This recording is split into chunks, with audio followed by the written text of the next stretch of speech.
Днес нося една торба с неща, които една приятелка си е забравила у нас, да ги прата по куриерската фирма. И си мисля, как често и ние си забравяме някои важни неща по пътя. Забравяме си радостта, спокойствието, забравяме си грижата за себе си.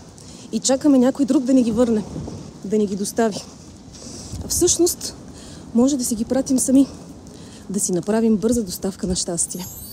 Малко нещо, което да ни върне в нас самите. Днес си пускам една такава пратка за себе си. И ти можеш. Просто си избери какво да си доставиш.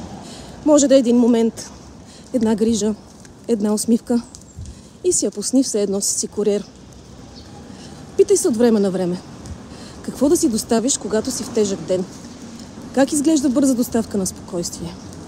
Кои пратки за себе си забравил по пътя? И хубавото е, че тази услуга е денонощна.